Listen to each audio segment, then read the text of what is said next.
¿Qué pasaría si el pensamiento que más escuchas no fuera tuyo? No el más extraño. No el más oscuro. No el más impulsivo. El más constante. Ese que aparece apenas despiertas. El que comenta mientras miras. El que responde antes que tú. El que interpreta lo que ves, lo que sientes, lo que temes. El que traduce tu vida entera en una conversación silenciosa que nunca pediste, pero nunca se detuvo. Ese. La voz que has escuchado durante años. La que usa tu tono. La que recuerda con tu memoria. La que habla con tus miedos. La que opina con tu historia. La que siempre asumiste que eras tú. Y, sin embargo, hay algo profundamente extraño en eso. Porque si esa voz fueras tú, ¿por qué puedes escucharla? Detente un segundo. No en la idea. En el hecho. Ahora mismo, mientras lees esto, una voz está pronunciando cada palabra dentro de tu mente. No la estás viendo. No la estás tocando. No la estás produciendo de forma consciente. Y aún así, está ahí. Leyendo. Comentando. Interpretando. Como siempre. Pero hay algo más. Algo silencioso. Algo anterior. Algo que no está hablando, y sin embargo está notando todo. Eso es lo inquietante. No que pienses, sino que puedes notar el pensamiento mientras ocurre. No que exista una voz, sino que hay algo en ti que no necesita hablar para darse cuenta de que está ahí. Y si puedes escuchar esa voz como escucharías a otro, entonces tal vez nunca fue lo que eres. Tal vez solo fue lo que más tiempo llevaste confundiendo contigo. Eso explicaría demasiado. Explicaría por qué a veces piensas algo y al mismo tiempo sientes que no encaja. ¿Por qué una parte de ti reacciona y otra observa? ¿Por qué puedes desear una cosa, hacer otra y luego mirar ambas con distancia? Como si dentro de ti no hubiera una sola voluntad, sino una narración y algo que la presencia. Y si eso es cierto, entonces la pregunta no es qué estás pensando. La pregunta es más incómoda. ¿Quién está pensando por ti? ¿Y quién lleva toda la vida escuchándolo en silencio? No respondas todavía. Porque si respondes demasiado rápido, será la misma voz de siempre intentando cerrar esto antes de que se abra. Solo obsérvalo. Obsérvala. La forma en que intenta explicar. La velocidad con la que quiere etiquetar. La urgencia con la que quiere convertir esto en una conclusión segura para no sentirse expuesta. Eso también está ocurriendo ahora. Y si lo notas, ya empezaste a ver la grieta. Quédate. No por costumbre. No por entretenimiento. Quédate si algo en ti acaba de notar que lleva demasiado tiempo escuchando sin saber quién hablaba. Casi nadie se da cuenta del momento exacto en que deja de vivir y empieza a obedecer. No ocurre de golpe. No tiene dramatismo. No se siente como una caída. Se siente como normalidad. Ahí está el verdadero problema. No en pensar demasiado. No en sentir demasiado. No en estar roto, perdido o confundido. El problema es más sutil. Más eficiente. Más difícil de detectar. Es vivir siguiendo una voz que aprendiste a confundir con tu identidad. La mayoría no toma decisiones. Responde a una narración. Una frase aparece. Luego otra. Después una interpretación. Después una emoción. Después una reacción. Y en cuestión de segundos ya no estás viviendo una experiencia. Estás ejecutando una historia. Eso pasa todos los días. No reaccionas a lo que alguien dijo. Reaccionas a lo que tu voz dijo que significaba. No sufres solo por lo que ocurrió. Sufres por lo que esa voz construyó alrededor. No temes al futuro. Temes la versión del futuro que esa voz ensayó tantas veces que ya parece recuerdo. Ese es el mecanismo. No ves el mundo. Ves el comentario. No sientes el hecho. Sientes la interpretación. No habitas la experiencia. Habitas la narración que la sigue. Y cuando eso se vuelve constante, ocurre algo peligroso. La repetición empieza a parecer verdad. Una frase pensada 1000 veces deja de sentirse como pensamiento. Empieza a sentirse como identidad. No sirvo para esto. Siempre me pasa lo mismo. Nunca cambia nada. No soy suficiente. Así soy. No parecen ideas. Parecen descripciones. Pero no nacieron como verdad. Nacieron como repetición. Y todo lo que se repite con suficiente frecuencia termina disfrazándose de realidad. Así se forma el personaje. No como descubrimiento. Como costumbre. Una colección de pensamientos automatizados que aprendieron a usar tu voz. Eso es lo que la mayoría llama personalidad. No algo encontrado. Algo ensayado. La voz repite. Tú reaccionas. La reacción confirma. La confirmación refuerza. Y lo reforzado vuelve a hablar con más autoridad la próxima vez. Así se construye una identidad cerrada. No por evidencia. Por hábito. Y una vez que eso se consolida, ya no hace falta que el mundo te limite. Tu propia narración lo hace mejor. Anticipa rechazo antes del riesgo. Fracaso antes del intento. Vergüenza antes de exponerte. Pérdida antes del vínculo. Te protege. Eso parece. Pero muchas veces no te protege. Te condiciona. Te mantiene dentro de un margen predecible donde nada te rompe. Pero nada te transforma. Ese es el precio. No vivir en contacto con lo que ocurre. Vivir en contacto con la historia que tu mente construyó sobre ello. Y una mente atrapada en su propia narración no necesita enemigos. Solo necesita seguir creyendo que cada pensamiento que repite está diciendo la verdad. Mucho antes de que existieran laboratorios, escáneres cerebrales o teorías sobre la mente, ya había una sospecha. No científica. No técnica. Más peligrosa. La sospecha de que pensar y ser no eran lo mismo. Esa intuición apareció cuando el ser humano dejó de mirar solo el mundo y empezó, por primera vez, a mirar al que miraba. Ese giro fue decisivo. Hasta entonces, la mente era una herramienta. Un flujo. Una función. Pero en el instante en que alguien notó que podía observar sus propios pensamientos, algo se fracturó. No en el pensamiento. En la identidad. Porque en ese momento apareció una pregunta que todavía no hemos resuelto. Si puedo observar lo que pienso, ¿por qué sigo creyendo que soy eso? Las tradiciones más antiguas no usaban el lenguaje moderno para hablar de esto, pero ya habían visto el problema. En India lo llamaron Maya. La capacidad de la mente para fabricar una realidad tan convincente que terminas atrapado dentro de ella. En el budismo hablaron de apego al yo. No al cuerpo. No al dolor. Sino a la historia que se construye alrededor de ambos. En el taoísmo no intentaron controlar la mente. Intentaron dejar de obedecer cada movimiento que producía. No era misticismo. Era observación radical. Habían notado algo que hoy sigue siendo incómodo.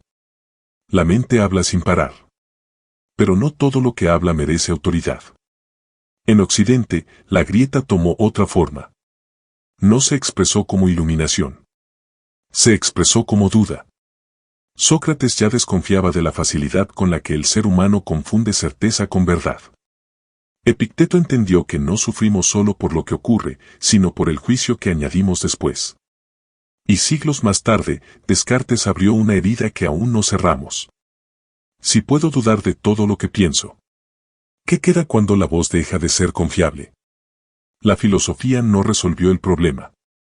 Lo refinó. Lo volvió más preciso. Mostró que el yo no era una evidencia. Era una construcción. Una continuidad narrativa. Una estructura sostenida por memoria, lenguaje y repetición. Eso fue un golpe silencioso. Porque significaba que gran parte de lo que llamamos identidad quizá no era esencia. Era organización. No un núcleo. Un relato. Y eso explicaba por qué el yo podía sentirse tan sólido. Y al mismo tiempo cambiar tanto según el miedo, el deseo, el contexto o la herida. El pensamiento no era el problema. La identificación con el sí. Ese fue el descubrimiento que apareció una y otra vez, con distintos nombres y en distintas épocas. No importa si se hablaba de ego, ilusión, razón o conciencia. La observación era la misma. Hay una voz que organiza tu experiencia. Y hay algo anterior que puede verla hacerlo. Todo lo demás cambió con el tiempo. Las palabras. Las teorías. Los sistemas. Las escuelas. Pero esa grieta no. Sigue siendo la misma. La voz que habla. Y la presencia que la escucha. El problema nunca fue que existiera una. El problema fue confundir ambas durante tanto tiempo que ya no supimos distinguir quién estaba viviendo y quién estaba narrando. Durante mucho tiempo creímos que pensar era dirigir. Que primero aparecía una intención, después una decisión y luego una acción. Parecía lógico. También parecía falso. La neurociencia empezó a sospecharlo cuando dejó de preguntarle a la mente qué hacía, y empezó a medir lo que el cerebro hacía antes de que la mente pudiera contarlo. Ahí apareció el primer golpe. En los experimentos de Benjamin Libet, una señal eléctrica asociada a la preparación del movimiento surgía antes de que la persona reportara haber decidido moverse. Primero la actividad. Después la sensación de elección. La acción comenzaba a organizarse antes de que la conciencia sintiera haber dado la orden. Décadas después, John Dylan Haynes profundizó la herida. Utilizando resonancia magnética funcional, mostró que ciertos patrones cerebrales permitían anticipar decisiones simples varios segundos antes de que el sujeto creyera haberlas tomado conscientemente. Tu sensación de decidir no siempre inicia el proceso. A veces llega tarde y lo reclama. Eso cambia el papel de la voz interna. Porque si el cerebro ya comenzó a inclinarse, preparar, filtrar y priorizar antes de que sientas intención, entonces gran parte de lo que llamas voluntad no nace en el momento en que crees elegir. Nace antes. Más abajo. Fuera del relato. Y cuando la acción emerge, la conciencia no siempre la crea. Muchas veces la explica. Eso es lo inquietante. La voz no necesariamente produce el impulso. Lo recibe. Lo ordena. Lo vuelve coherente. Luego lo firma como propio. Michael Gazzaniga observó algo similar en sus estudios con pacientes de cerebro dividido. Cuando un hemisferio iniciaba una conducta sin que el otro conociera la causa, la mente aún así inventaba una explicación convincente. No decía no sé. Narraba. Ese hallazgo fue brutal. Mostró que la mente no necesita conocer el origen real de una acción para construir una historia creíble sobre ella. Necesita continuidad. Necesita preservar la sensación de un yo estable que sabe lo que hace. La voz funciona como intérprete. No siempre como autora. Ese es su trabajo. Convertir procesos invisibles en una secuencia que parezca intencional. Tomar impulsos dispersos y volverlos relato. Transformar actividad en identidad. No porque quiera engañarte. Porque necesita mantener una ilusión de coherencia. Tu cerebro filtra antes de mostrar. Prioriza antes de que notes. Predice antes de que percibas. Evalúa amenaza antes de que entiendas que te inquieta. La conciencia llega después y traduce. Por eso la explicación suele sentirse inmediata. No porque controle todo. Porque narra rápido. Y cuanto más rápido narra, más fácil es confundir interpretación con origen. Ese es el error central. Pensar que la voz inicia lo que muchas veces solo comenta. La neurociencia no demostró que no tengas agencia. Demostró algo más incómodo. Que gran parte de lo que sientes como yo decidí puede ser la versión verbal de procesos que ya estaban ocurriendo cuando recién sentiste que habías entrado en escena. La voz no siempre mueve el sistema. Muchas veces llega después. Y actúa como si hubiera estado al mando todo el tiempo. Lo que llamas realidad no entra en tu mente como un paisaje terminado. Entra como fragmento. Luz. Frecuencia. Presión. Contraste. Variación. Nada de eso tiene significado por sí solo. El mundo no llega a ti como experiencia. llega como señal. Y antes de que puedas llamarlo imagen, sonido, peligro, belleza o verdad, tu sistema nervioso ya empezó a traducirlo. Eso es percepción. No una ventana abierta al mundo. Una reconstrucción. Tu cerebro no observa la realidad como una cámara. La anticipa como un modelo. Toma datos incompletos, compara patrones previos, rellena huecos, corrige errores y te entrega una versión lo bastante estable como para orientarte sin colapsar. No ves lo que hay. Ves lo que tu sistema logra construir con lo que alcanza a detectar. Eso vuelve todo más extraño. Porque significa que tu experiencia no es contacto directo con el mundo. Es una representación funcional de él. Donald Hoffman llevó esta idea al extremo con una hipótesis incómoda. La percepción no evolucionó para mostrar verdad, sino para optimizar supervivencia. No vemos la realidad como es. Vemos una interfaz útil para movernos dentro de ella. Como los iconos en una pantalla. Funcionan. Te orientan. Pero no revelan lo que ocurre debajo. La física, por su parte, no alivió esa sospecha. La empeoró. Lo que parece sólido no es tan sólido. Lo que parece continuo no es tan continuo. Lo que parece fijo depende de relaciones, escalas y observación. A nivel profundo, el universo no se presenta como el mundo estable que experimentas. Se comporta como interacción, probabilidad, campo y relación. Tu percepción lo convierte en objetos. Tu mente lo organiza en cosas. Tu voz lo traduce en historia. Y luego llamas realidad a esa cadena. Eso no significa que todo sea ilusión. Significa algo más incómodo. Que lo que experimentas no es el mundo en bruto. Es el resultado de múltiples capas de interpretación. Primero el sistema nervioso modela. Después la percepción estabiliza. Después la memoria compara. Después la emoción colorea. Después la voz explica. Y al final de ese proceso dices: así son las cosas. No. Así fueron procesadas. Ese matiz cambia todo. Porque si no percibes el mundo de forma directa, entonces la voz tampoco comenta la realidad. Comenta una versión ya editada de ella. No describe lo que es. Describe lo que tu sistema logró construir. Y luego lo refuerza. Por eso dos personas pueden mirar el mismo hecho y salir con universos distintos. No porque una mienta. Porque ambas percibieron una realidad ya filtrada antes de narrarla. La voz no se posa sobre el mundo. Se posa sobre un modelo. Lo interpreta. Lo fija. Lo convierte en significado. Y si luego repite ese significado lo suficiente, terminas llamándolo verdad. Ese es el vértigo real. No solo que tu voz no seas tú. También que el mundo que esa voz describe no es exactamente el mundo que crees estar viendo. La voz no necesita decirte quién eres. Le basta con repetirse hasta que empieces a actuar como si ya lo supieras. Así nace el personaje. No como una verdad descubierta. Como una costumbre emocional. Una frase se repite. Luego vuelve. Después regresa con más fuerza. Con el tiempo deja de sentirse como pensamiento y empieza a sentirse como carácter. Eso es lo que la psicología lleva décadas observando desde distintos ángulos.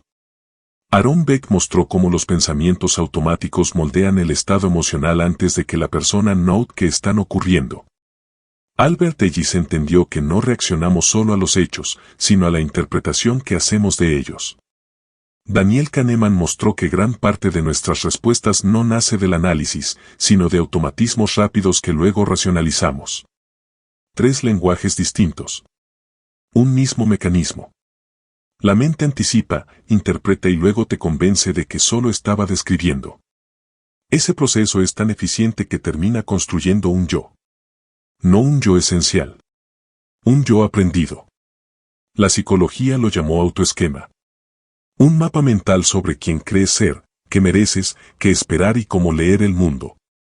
Una vez instalado, ese mapa no busca verdad. Busca confirmación. Ese es el problema. Si tu esquema dice que no eres suficiente, tu atención buscará prueba. Si dice que te abandonan, tu percepción anticipará distancia. Si dice que fracasarás, tu sistema leerá amenaza incluso en lo neutro. No porque el mundo lo imponga. Porque tu narrativa ya eligió qué evidencia aceptar. Eso es sesgo de confirmación, sí. Pero también es identidad defendiendo su continuidad. La voz no quiere tener razón. Quiere seguir siendo creíble. Por eso insiste. Por eso repite. Por eso exagera. Por eso omite lo que contradice su historia. Por eso protege heridas viejas como si fueran biografía. Lo hace porque la mente prefiere una identidad dolorosa antes que una identidad incierta. Eso explica por qué tantas personas repiten lo que las hiere. No solo en pensamiento. En vínculos. En decisiones. En deseos. En patrones. No repiten porque quieran sufrir. Repiten porque lo familiar se siente verdadero. Aunque duela. Especialmente si duele. El dolor conocido tiene una ventaja psicológica. Se parece a casa. Y la voz sabe usar eso. Convierte hábito en destino. Repetición en esencia. Miedo en prudencia. Evitación en personalidad. Así el personaje se vuelve convincente. No porque sea auténtico. Porque está bien ensayado. Con suficiente tiempo, ya no recuerdas cuándo empezó. Solo sientes que siempre fuiste así. Ese es el disfraz más eficaz de la mente. No hacerte creer una mentira. Hacerte ensayarla tanto que termine sonando como autobiografía. Y mientras no distingas entre lo que sientes y lo que has practicado pensar sobre ti, seguirás llamando identidad a un patrón que solo aprendió a repetirse con tu voz. Entonces la pregunta cambia. Ya no es qué piensas. Ni siquiera por qué lo piensas. La pregunta real es otra. ¿Qué queda cuando dejas de confundirte con lo que pasa por tu mente? Ahí empieza el giro. Porque durante años te enseñaron a buscarte en el contenido. En tus recuerdos. En tus opiniones. En tus heridas. En tu historia. En la voz que narra todo eso como si fuera un centro estable. Pero si todo eso cambia, ¿por qué sigues sintiendo que hay algo en ti que permanece? Tus ideas cambian. Tus emociones cambian. Tus miedos cambian. Tu forma de hablarte cambia. Incluso la historia que usas para explicarte cambia. Y aún así, algo sigue ahí. No como personaje. Como presencia. Eso es lo que casi siempre ignoras porque no hace ruido. No argumenta. No interrumpe. No necesita imponerse. No compite por atención. Solo nota. Nota el pensamiento cuando aparece. Nota la emoción cuando sube. Nota el miedo antes de que se vuelva mandato. Nota el impulso antes de que se convierta en acto. No produce el contenido. Lo presencia. Eso redefine la conciencia. No como pensamiento sofisticado. No como inteligencia verbal. No como análisis. Conciencia no es pensar mejor. Es ver con claridad. Ver sin quedar absorbido. Ver sin fundirte con lo que aparece. Ver sin entregar tu identidad a cada forma mental que usa tu voz. Ese pequeño cambio es radical. Porque cuando ves un pensamiento como pensamiento, deja de ser decreto. Cuando ves una emoción como estado, deja de ser identidad. Cuando ves un miedo como patrón, deja de ser profecía. No desaparecen. Pero pierden autoridad. Y eso altera la estructura completa de lo que llamabas yo. La voz sigue. El contenido sigue. El personaje puede seguir hablando. Pero ya no ocupa todo el espacio. Ahora hay distancia. Y en esa distancia aparece algo que la mayoría casi nunca experimenta con claridad. La posibilidad de no reaccionar de inmediato a todo lo que piensa. Eso es libertad en su forma más básica. No ausencia de ruido. No paz permanente. No silencio mental. Libertad es no quedar poseído por cada pensamiento que cruza tu mente con tu propio tono. No necesitas destruir la voz. No necesitas pelear con ella. No necesitas ganar.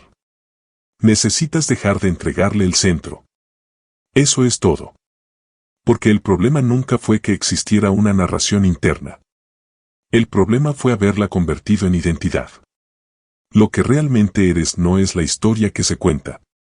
Es aquello que puede escucharla sin convertirse por completo en ella. Y si eso es cierto, entonces tal vez pasaste años intentando mejorar al personaje. Cuando el cambio real empezaba en dejar de confundirte con él.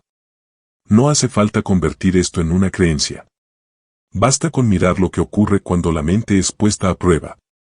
Cada vez que la ciencia observó con cuidado cómo se forma la experiencia consciente, encontró lo mismo. La narración llega después. Pero habla como si hubiera estado ahí desde el principio. Daniel Wegner dedicó años a estudiar la sensación de voluntad consciente. Su conclusión fue incómoda. Muchas veces no sentimos la causa real de una acción, sino la historia mental que aparece lo bastante cerca de ella como para reclamarla. No siempre experimentas control. A veces experimentas la impresión de control. Eso basta para que la voz se sienta autora. Elizabeth Loftus mostró algo igual de inquietante con la memoria. Bastaba alterar una palabra, cambiar una sugerencia o insertar un detalle falso para que una persona recordara eventos que nunca ocurrieron con una convicción absoluta. No mentían. Recordaban una narración reconstruida con suficiente coherencia como para sentirse verdadera. La memoria no archivaba. Reescribía. Y la voz leía esa versión como si fuera evidencia. En experimentos de ceguera al cambio, personas podían mirar una escena alterada y no notar modificaciones evidentes frente a sus ojos. El mundo cambiaba. La experiencia no. No porque faltara información. Porque no fue seleccionada. Eso reveló algo crucial. La conciencia no registra todo lo que está ahí. Registra lo que el sistema considera relevante para sostener continuidad. Lo demás desaparece aunque ocurra frente a ti. En clínica, el fenómeno se vuelve más brutal. Pacientes con dolor fantasma siguen sintiendo sufrimiento en miembros que ya no existen. El tejido desapareció. La sensación no. El dolor seguía siendo real para la experiencia, aunque el objeto ya no estuviera presente. Eso reveló una verdad devastadora. Puedes sufrir con total intensidad por algo que ya no está. Si tu sistema sigue representándolo como real. Ahora piensa en tus heridas. ¿Cuántas veces reaccionaste a un rechazo que ya terminó? ¿Cuántas veces sentiste amenaza en una escena nueva porque tu mente reconoció un patrón viejo? ¿Cuántas veces defendiste una historia antigua como si siguiera ocurriendo ahora? No respondías al presente. Respondías al modelo. Y la voz lo llamaba realidad. Incluso en estudios sobre meditación ocurre algo revelador. Cuando la actividad narrativa disminuye, muchas personas no reportan alivio inmediato. Reportan incomodidad. Vacío. Desorientación. Vértigo. No porque falte algo.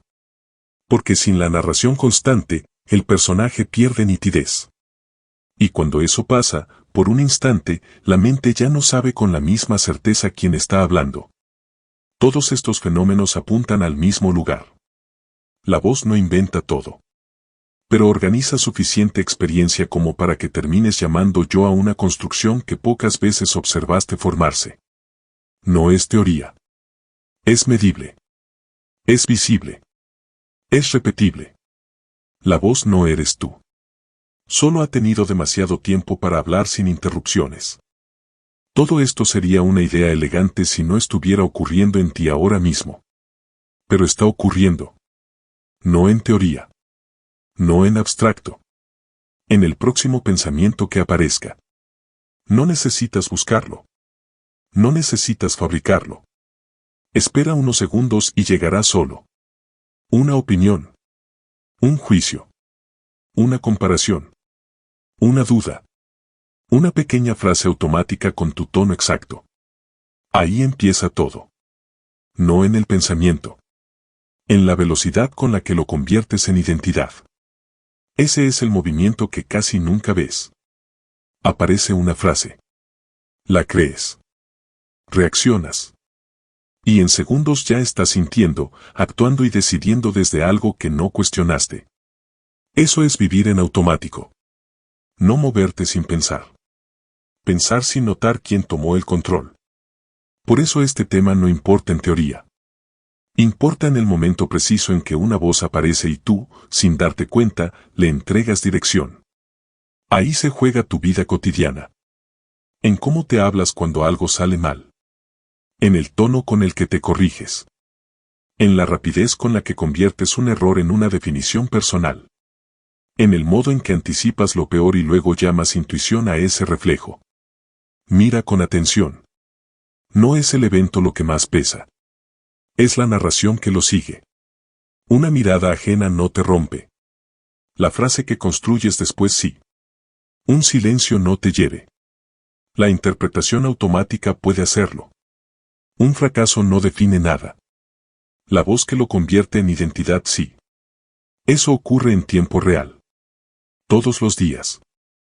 En escenas pequeñas. Casi invisibles. Y justo por eso moldea destinos enteros. La diferencia entre repetirte y moverte no suele estar en una gran decisión. Está en si notas o no el instante exacto en que la voz empieza a hablar por ti. Ese segundo es todo. Porque ahí aparece el único espacio donde todavía puedes intervenir. No para controlar el pensamiento. Para no obedecerlo tan rápido. Eso cambia más de lo que parece. Escuchar miedo sin volverlo mandato.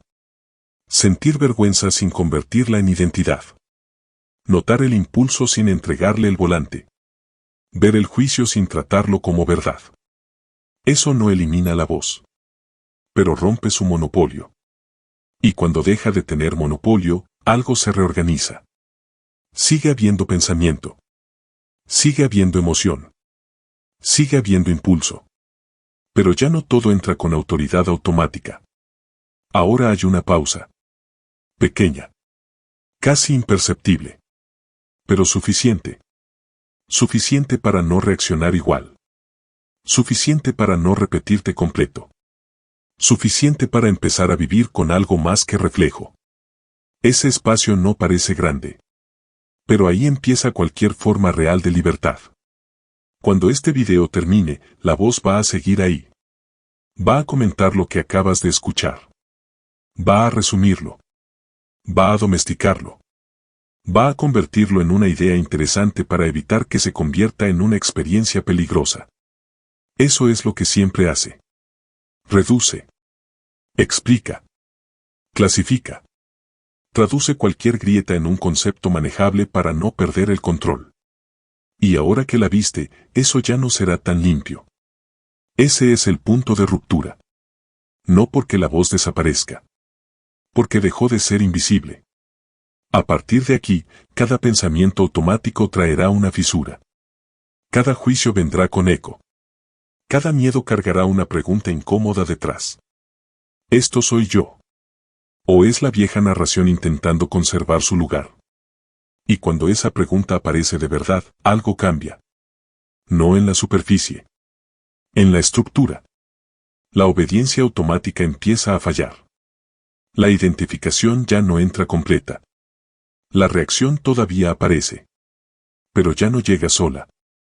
Ahora llega observada. Y eso es suficiente para alterar una vida. No de golpe. No como un milagro. Como una fractura lenta. Una distancia nueva entre tú y todo lo que antes ocupaba el centro sin permiso. Eso no siempre se siente bien. A veces se siente como pérdida. Porque durante años confundiste presencia con personaje. Confundiste pensamiento con identidad. Confundiste repetición con verdad. Y cuando eso empieza a romperse, no solo ganas claridad. También pierdes familiaridad. Pierdes la vieja comodidad de creer sin mirar. Pero eso tiene un precio menor que seguir dormido dentro de una voz que aprendió a hablar con tu rostro. Desde aquí ya no puedes volver del todo. Puedes distraerte. Puedes llenarte de ruido. Puedes volver a correr hacia la costumbre, hacia la prisa, hacia la narración que convierte cada experiencia en un personaje conocido. Pero incluso ahí, algo va a quedar despierto. Algo va a seguir notando. En silencio. Esperando el instante exacto en que vuelvas a escuchar esa voz y ya no puedas fingir que nunca la viste. Ese es el verdadero punto sin retorno. No descubrir una respuesta. Descubrir que no puedes seguir creyendo con la misma facilidad en todo lo que piensa tu mente. Y si eso ocurrió aquí, no salgas de este video como entraste. No te suscribas por hábito. Hazlo si prefieres seguir mirando lo que incomoda antes que volver a dormir en lo familiar. No dejes un like por inercia. Hazlo si algo en ti acaba de reconocer una verdad que ya no quiere perder. Porque hay videos que entretienen. Y hay otros que, si entran donde deben, cambian para siempre la forma en que vuelves a escucharte.